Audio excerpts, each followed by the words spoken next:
ఇక్కడ మనం ఆధునిక కవుల గురించి అనేక విషయాలు చెప్పుకునే ముందు మరి మొదటిగా ప్రాచీన కవులు, తదుపరి ఆధునిక కవులు, వాళ్ళ రచనలు, బిరుదులు, వాళ్ళ గ్రంథానికి ఉన్నటువంటి ప్రాముఖ్యతలు, ఇవన్నీ మనము విశేషాలు తెలుసుకోవచ్చు. ఇక తెలుగు సాహిత్య విశేషాలకు వస్తే తొలిసారిగా రాసినటువంటి రచనలు ఎవరెవరి ఉన్నాయి, ఎలా ఉన్నాయి, వారి ప్రాముఖ్యత ఏమిటి, వారి కవికాలాదులు ఏమిటి, తర్వాత వారి బిరుదులు ఏమిటి, వారు రాసిన అంశాలలో ఉన్నటువంటి అనేక విషయాలు మనకు చెప్పుకోవచ్చు. ఇంకా తెలుగు కవుల పలుకుబడులకు వస్తే చెయ్యెత్తి జై కొట్టు తెలుగోడా అంటూ వేముల శ్రీకృష్ణ గారు రాసినటువంటి మనము తెలుగు పలుకుబడిలో చూసుకోవచ్చు. భరత ఖండంబు చక్కని పాడియావు, హిందువులు లేగదూడలేర్చుచుండ, తెల్లవారను గడసరి గొల్లవారు వెదుకుచున్నారు మూతులు బిగేగట్టి అంటూ చిలకమర్తి గారు రాసినటువంటి మనము తెలుగు పలుకుబడులను చూసుకోవచ్చు. ఇక సాహిత్యంలో జంట కవులు ఎలా ఉన్నారు?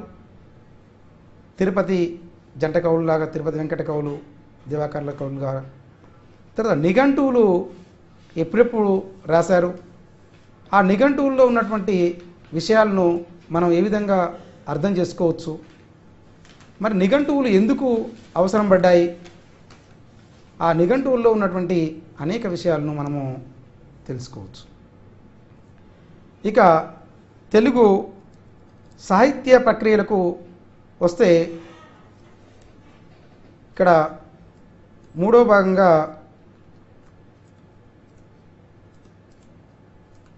సాహిత్య ప్రక్రియలు చూడొచ్చు మనం. ఇక్కడ ఇతిహాసం,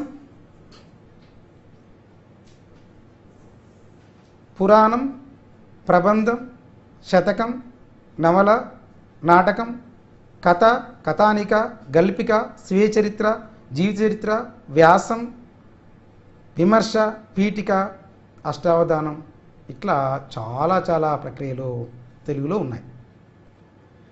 ఇతిహాసాలు మనకు తెలియని ఏం కాదు. రామాయణ భారతాలు ఇతిహాసాలుగా మనం చెప్పుకుంటున్నాము. రామాయణంలోని, భారతంలోని అనేక విషయాలు మనకు మన సమాజంలో నిత్య జీవితంలో గడిపే అనేక విషయాలు దాంట్లో ఉన్నాయి. రామాయణము ఎన్నటికీ తీసిపోయింది. రామాయణంలో ఆదర్శ పురుషులు ఉన్నారు, ఈర్ష్యపడే వాళ్ళు ఉన్నారు, తండ్రికి విధేయులు ఉన్నారు, అన్నదమ్ముల అనుబంధం ఉంది, భర్తను ప్రేమించడం ఉంది, భార్యను చూసుకోవడం. ఇక అంతేకాకుండా శత్రువులను చంపడం కోసము అడవులకు వెళ్ళాల్సినటువంటి పరిస్థితులు అక్కడ కల్పించబడ్డాయి. అదే భారతానికి వస్తే మంచి చెడులు, ప్రపంచంలో ఉన్నటువంటి అనేక విషయాలను దాంట్లో ఆ కథలు చెప్తాయి. ఇక్కడ ఉపకథలు వందలాదిగా ఉండటం వల్ల ఆ రామాయణ భారతాలకు అంత ప్రాశస్త్యం వచ్చింది. ఇక పురాణాలకు వస్తే 18 పురాణాలు, ప్రతి ఒక్కరి దాంట్లో పంచలక్షణాలు కలిగి ఉండాలి. ఆ లక్షణాల సమన్వయము, ఆ పురాణాల యొక్క గొప్పతనము మనకు కనపడతా ఉంది. ప్రబంధ యుగము మనం చెప్పుకున్నట్లుగా 16వ శతాబ్దికి ఇది పెట్టింది పేరు.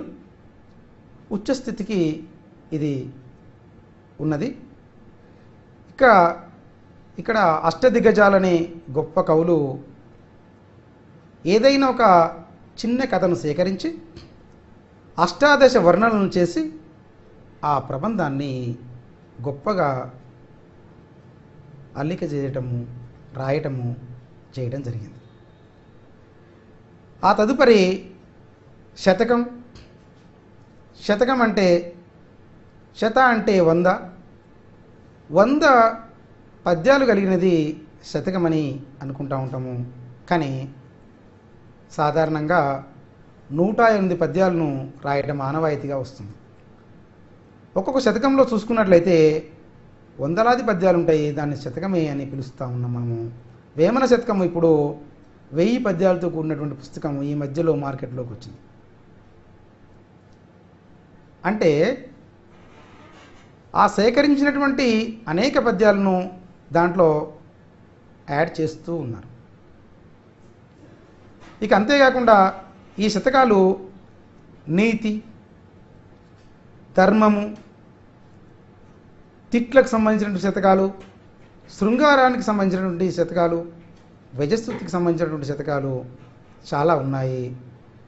ఇక ఇది అన్ని అంగులతో కూడినటువంటి శతకము. మొదటి శతకము వృషాధిప శతకమని మనము చెప్పుకున్నాము. ఇక అంతేకాకుండా నవల ఇంగ్లీష్లో నావల్ నుంచి మనకు తెలుగులో నవలగా మారింది. ఇది దాదాపుగా 1879లో మొదటిగా కందుకూరి వీరేశలింగం పంతులు గారు రాసినటువంటి రాజశేఖర చరిత్ర మొదటి నవలగా మనం గుర్తిస్తాము. దాని తదుపరి అనేక వేలాది నవలలు వచ్చాయి. ఆ నవలలో భాగంగా మంచి చెడులను చెప్పేటువంటి నవలలు చాలా వచ్చాయి. ఈ మధ్యకాలంలో ఉన్నటువంటి యండమూరి వీరేంద్రనాథ్ నవలలు కూడా మంచి ప్రాచుర్యానికి వచ్చాయి. ఆ తర్వాత నాటకం. ఈ నాటకాలు ఆ రోజుల్లో ప్రజలను చైతన్యపరచడం కోసము చేసినటువంటి ఒక అద్భుతమైనటువంటి పాత్రోచితమైనటువంటి ఒక కథ. అది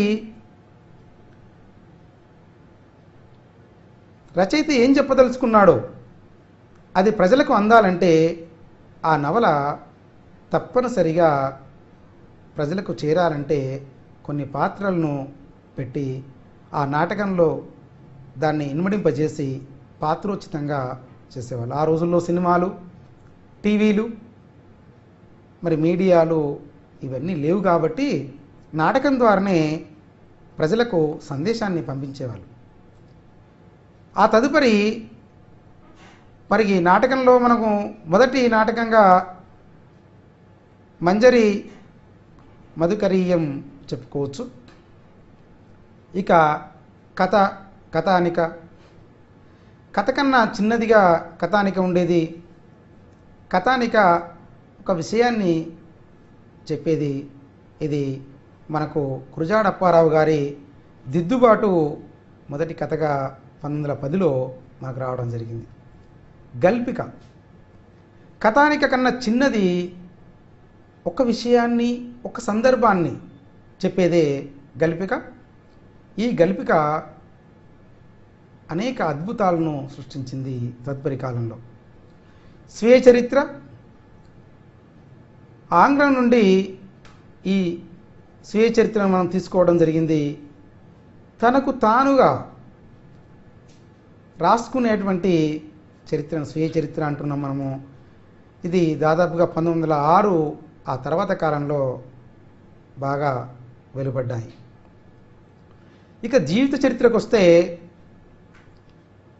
ఆటో బయోగ్రఫీ అని స్వీయ చరిత్రను, బయోగ్రఫీ అని జీవిత చరిత్రను మనం చెప్పుకోవచ్చు. ఇక మరొకరు దగ్గర నుంచి చూసిన వాళ్ళు, స్నేహంగా ఉన్నవాళ్ళు, ఆయన జీవితంలో వచ్చినటువంటి గ్రంథాలను వాళ్ళను పరిశీలించి ఆ పరిశీలన పరంపరలో రాసినటువంటి ఆ బయోగ్రఫీ కథనే మనము జీవిత చరిత్రగా చెప్పుకుంటాము. వ్యాసం, ఎస్సేగా మనం పిలుచుకునేటువంటి ఇంగ్లీష్ ఎస్సే మనకు వ్యాసంగా మారింది. ఒక విషయాన్ని గురించి అద్భుతంగా మనకు ఆ వ్యాసంలో తెలియజేయడం జరుగుతుంది. ఇక ఆ వ్యాసంలో ఆ విషయానికి సంబంధించినటువంటి ఒక ప్రాముఖ్యత కలిగినటువంటి అంశాలు మాత్రమే ఉంటూ ఆ విషయం నుంచి పక్కదారి పట్టకుండా ఉండేటువంటిదిగా మనం వ్యాసాన్ని గుర్తించవచ్చు. ఇక తెలుగులో ఉన్నటువంటి వ్యాసాలలో మొదటిగా రాసింది పోతం జానకమ్మ అని మనకు కొన్ని విషయాల ద్వారా తెలుస్తుంది. విమర్శ, గ్రంథాలపై, అంశాలపై, పుస్తకాలపై సద్విమర్శ చేయటము ఒక గొప్ప విమర్శగా మనకు కనబడతా ఉంది. ఈ విమర్శలు అనేక మంది చేస్తూ కవులను సద్మార్గంలో నడిపించడం కోసము ప్రయత్నాలు జరుగుతూ ఉన్నాయి. విమర్శను మనం ఎప్పుడు కూడా వ్యతిరేక దిశగా చెప్పుకోకూడదు. సద్విమర్శగా ఇతరులను నొప్పించకుండా ఒప్పించే విధంగా విమర్శ చేయాలి. ఆ విమర్శలు చాలా ఉన్నాయి, మనము దాని గురించి చెప్పుకోవచ్చు. పీఠిక, ఒక పుస్తకాన్ని చదవాలంటే, కుతూహలం కలగాలంటే మనం పీఠికను ఒక పేజీ చదివినట్లయితే ఆ పీఠిక మున్నుడి ముందు మాట చదివినట్లయితే సరిపోతుంది. మార్కెట్లోకి వెళ్తాం, ఒక పుస్తకాన్ని కొనుక్కోవాలనుకుంటాం.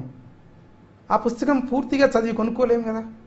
కాబట్టి ఆ పుస్తకానికి సంబంధించినటువంటి ఒక పేజో 2 పేజీలో చూసినట్లయితే ఈ పుస్తకంలో ఈ విషయాలను తెలియజేయటమే పీఠికగా మనం భావిస్తాం.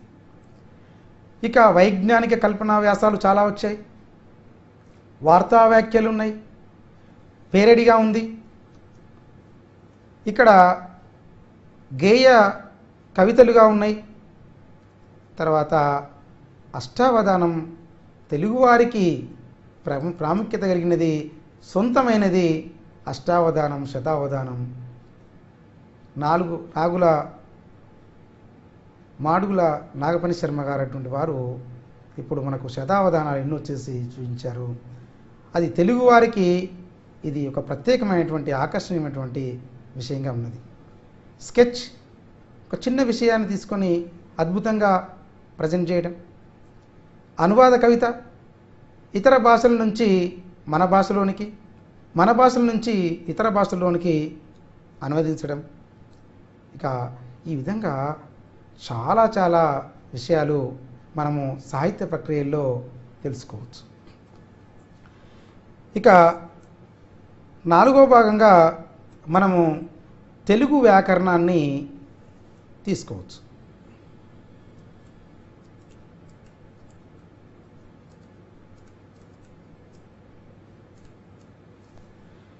ఈ తెలుగు వ్యాకరణంలో చాలా ప్రక్రియలు ఉన్నవి. ఆ చాలా ప్రక్రియలకు మనము ఇంట్రడక్షన్గా కొంత విషయాలు చెప్పుదాము. ఇక్కడ వర్ణమాల, అక్షరమాల అని తెలుగులో మనకు 56 అక్షరాలు ఉన్నాయి. అక్షరమాల, అక్షరం అంటే క్షరము లేనిది, నాశనం లేనిది, నాశనం కానిది అనే అర్థంలో వస్తుంది. ఈ అక్షరాలే మనకు నిజమైనటువంటి చరిత్రను, మన విషయాలను కొన్ని వందల వేల సంవత్సరాలు కాపాడగలిగేటివి. మన భావ ప్రాముఖ్యతను ఎన్నాళ్ళైనా కాపాడగలిగేటివి ఈ అక్షరాలే. కాబట్టి అక్షరానికి గొప్ప శక్తి ఉంది. ఇక సంస్కృతంలో 50 అక్షరాలు ఉంటే ప్రాకృతంలో 40 అక్షరాలు ఉంటే ఆంధ్ర భాషకు మాత్రం 56 అక్షరాలుగా మనము గుర్తిస్తూ ఉంటాము. దీంట్లో అచ్చులు, హల్లులు, ఉభయాక్షరాలని 3 భాగాలుగా మనము విభజించుకుంటాం. ఇక అచ్చులకు వస్తే అచ్చులను ప్రాణాలని, స్పర్శలని మనం పిలుచుకుంటాము. ప్రాణాలు, స్వరాలుగా పిలుచుకునేటువంటి ఈ అచ్చులు 16గా మనం గుర్తిస్తూ ఉంటాము. ఈ 16 మనము చూసుకున్నట్లయితే ఆ నుంచి అవ్ వరకు అచ్చులుగా గుర్తిస్తాము. ఇంక అంతేకాకుండా హల్లుల్ని తీసుకున్నట్లయితే మనము ఈ హల్లుల్లో కా నుంచి రౌతి వరకు మనం 37గా గుర్తిస్తాము. ఇక్కడ అచ్చులు, ఇక్కడ హల్లులు, ఇక 3వ భాగంలో ఉభయాక్షరాలు మనం గుర్తిస్తాము. ఇవి 3గా గుర్తిస్తాము. అవి అరసున్న, సున్న, విసర్గగా మనము గుర్తిస్తూ ఉంటాం.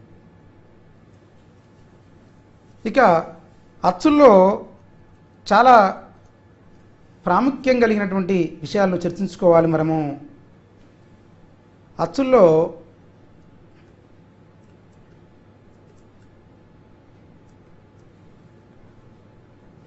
హ్రస్వాచ్చులు,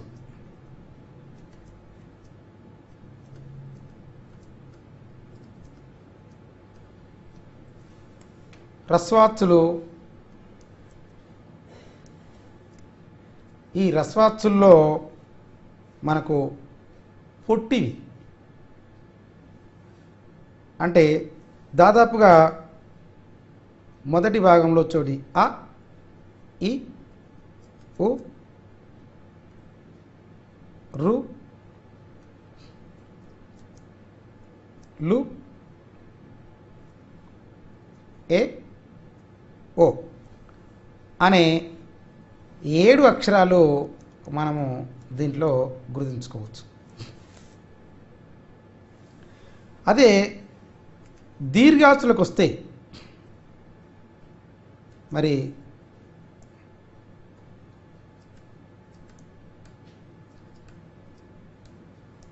దీర్ఘాచులకు వస్తే మనము వీటిలో ఆ, ఈ, ఊ, రు, లు,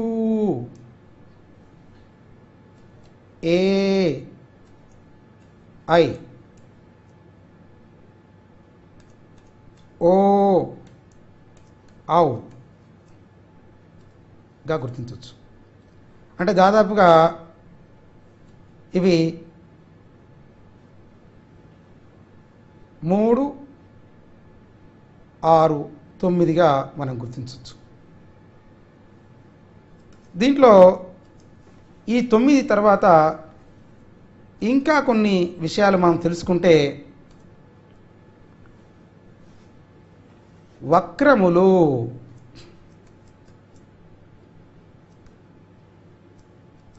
వక్రములు ఏ, ఏ వంకరగా ఉండునవి ఓ, ఔ, ఓ, ఓ అనే అక్షరాలను వంకరగా ఉండునవి వక్రములుగా మనం గుర్తిస్తాము. ఇక వక్రతమములు, వక్రతమములు ఇక్కడ మిక్కిలి వంకరగా ఉండునవి ఐ, ఔ అని ఇట్లా తెలుగులో హ్రస్వాలు, దీర్ఘాలు, తర్వాత వక్రములు, వక్రతములని అచ్చుల్లో 4 భాగాలుగా మనం విభజించుకోవచ్చు. ఇక హల్లులకు పోయినట్లయితే మనము అద్భుతమైనటువంటి వాటిని గుర్తుంచుకోవచ్చు. హల్లుల్లో దాదాపుగా చాలా రకాలు ఉన్నవి. ఇవి 37గా మనం గుర్తుంచుకోవచ్చు. దీంట్లో మనకు ప్రాముఖ్యత కలిగినటువంటి హల్లుల్ని నేను ఇప్పుడు మీ ముందు ఉంచుతాను. దీన్ని విభజన చాలా సులువుగా చేసుకోవచ్చు. ఎలాగంటే మనము రాసుకునే ముందు 5 అక్షరాల విధంగా రాసుకోవాలి. క, ఖ, గ, గ, జ్ఞ, గ.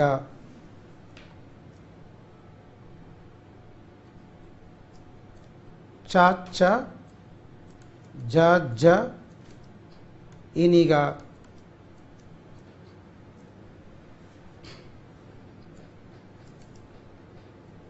ట, ట, డ, డ, అనగా. త, త,